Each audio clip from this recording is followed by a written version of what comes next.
Hello மக்களே, அனைவருக்கும் வணக்கம். நீங்கள் எல்லாருமே எதிர்பார்த்த மாதிரி மகளிர் உரிமை தொகை தமிழக மகளிருக்கு மத்திய அரசு தரக்கூடிய 15,000 ரூபாயை பற்றின ஒரு முக்கியமான தகவலை தான் இந்த ஒரு வீடியோவில் நம்ம இப்பொழுது பார்க்க போகிறோம்.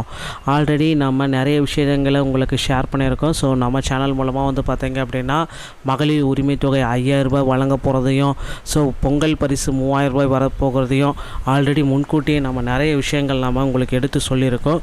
இது எல்லாமே உங்களுக்கு தெரியும். இப்போ அதன் அடிப்படையில் மத்திய அரசு ஒரு மிகப்பெரிய பிளான் ஒன்று வச்சுருக்குங்க. ஸோ அதை பற்றி தான் இந்த ஒரு வீடியோவில் உங்களுக்கு கிளியர் கட்டாக நான் எக்ஸ்பிளைன் பண்ண போகிறேன். நீங்கள் நம்முடைய சேனலை முதல் முறையாக பார்க்குறீங்க அப்படின்னா மறக்காமல் ஒரு சப்ஸ்கிரைப் அண்ட் பெல்லை கிளிக் பண்ணி வச்சுக்கோங்க. ஸோ மத்திய அரசு அந்த ஒரு பிளான் என்ன பிளான் அப்படின்றது தான் இப்போ கேள்விக்குறியாக இருக்குது.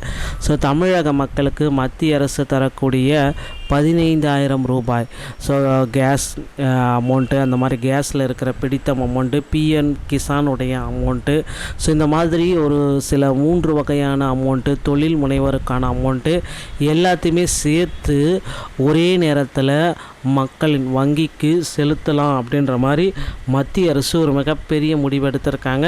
இது எல்லாமே நம்ம கால்குலேட் பண்ணி பார்க்குறப்ப நமக்கு இது எல்லாம் ஒரு 15,000 எட்டும். அப்படியே தமிழக அரசு ஒரு 5,000 அப்படின்னு பார்த்தீங்கன்னா ஒரு குடும்ப பெண்களுக்கு 20,000 ரூபாய் மாதம் உங்கள் அக்கௌண்ட்டில் வரும் அப்படின்ற மாதிரி சில தகவல்கள் வந்துட்டுருக்கு. ஸோ தேர்தல் அறிவிப்பு, தேர்தலுடைய தாக்கம் அங்கங்கே அதிகரிக்கிறது இருக்குது. ஸோ தமிழகத்தில் தேர்தலுடைய தாக்கம் ஒரு பெரிய லெவலில் புரட்டி போட ரெடியாக இருக்குது ஆட்சியவே.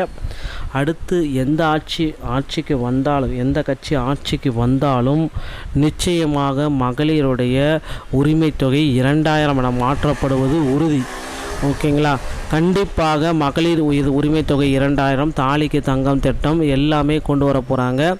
ஸோ கண்டிப்பாக தமிழக அரசு திராவிட மாடல் 2.2 உடைய ஆட்சி அமைந்தால் இன்னும் வேறு லெவலில் இருக்கும். ஸோ எந்த ஆட்சி அமைந்தாலும் சரி, மக்களுக்கு பார்த்திங்கன்னா ஒரு சில மகிழ்ச்சியான தருணங்கள் இருக்க போகுது. அதுவும் பார்த்திங்கன்னா மகளிருக்கு இலவசம், ஆண்களுக்கு இலவசம், இந்த இலவசங்கள் தொடர்ந்து இருக்கும் அப்படின்றது எதிர்பார்க்குது. ஸோ இந்த இப்போ டைம் பார்த்திங்கன்னா 5,000 ரூபாயை மகளிர் உரிமை தொகை 3 மாதத்துக்கு சேர்த்து 3,000, கோடை விடுமுறை சிறப்பு உதவித்தொகை 2,000 சேர்த்து 5,000 ரூபாயாக மகளிர் அக்கௌண்ட்டில் செலுத்தப்பட்டிருக்கு. இந்த திட்டத்தினுடைய பின்னணி மற்றும் நோக்கம் அப்படின்னு பார்க்குறப்ப 2021 திமுக தேர்தல் அறிக்கையில் அளித்த மிக முக்கியமான வாக்குறுதி இது. குடும்ப தலைவிகள் வீட்டில் செய்யும் ஊதியமில்லா உழைப்பை அங்கீகரிப்பதே இந்த திட்டத்தின் அடிப்படை நோக்கம் அப்படின்றது குறிப்பாகவே சொல்கிறாங்க. பொருளாதார முக்கியமான நோக்கங்கள்: பொருளாதார மேம்பாடு, வாழ்வாதார பாதுகாப்பு, சுயமரியாதை. இது மூணுமே பார்த்திங்கன்னா பெண்களுக்கு இது ரொம்ப தேவை இந்த டைமில். ஸோ இது எல்லாமே கொடுக்கறதுக்கு இந்த மகளிர் உரிமை தொகை கையில் காசு இருந்தாலே போதும்.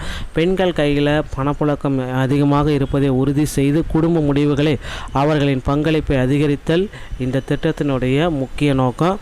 ஸோ மத்திய அரசு பார்த்திங்கன்னா ஒரு பெரிய அப்டேட் பார்த்திங்கன்னா இன்னும் ஒரு சில தினங்களில் தமிழக மக்களுக்கு கொடுக்க போகிறாங்க. ஸோ அதற்காக இப்போந்தே உங்களை தயார்படுத்திக்கோங்க. உங்களுடைய ஆதார் அட்டை, பேன் கார்டு அட்டை, குடும்ப அட்டை எல்லாமே தயார் நிலையில் அப்டேட்டாக வச்சுக்கோங்க. இகேஒய்சி ஏதாவது முடிக்காமல் இருந்தீங்களாலும் ரெடியாக முடிக்க வச்சுக்கோங்க. பேங்க் அக்கௌண்ட் எல்லாமே ப்ராப்பராக வச்சுக்கோங்க. எப்பொழுது வேண்டுமானாலும் உங்கள் அக்கௌண்ட்டில் மத்திய அரசு பணம் போட முடியும். ஸோ அதை எல்லாமே ரெடியாக வச்சுக்கோங்க மக்களே. அடுத்தடுத்த தகவலை நீங்கள் உடனுக்குடன் தெரிஞ்சுக்க நீங்கள் நம்முடைய சேனலோட இணைந்திருங்கள். மீண்டும் ஒரு நல்ல தகவலோடு நான் உங்களை சந்திக்கிறேன். நன்றி, வணக்கம், தேங்க்யூ.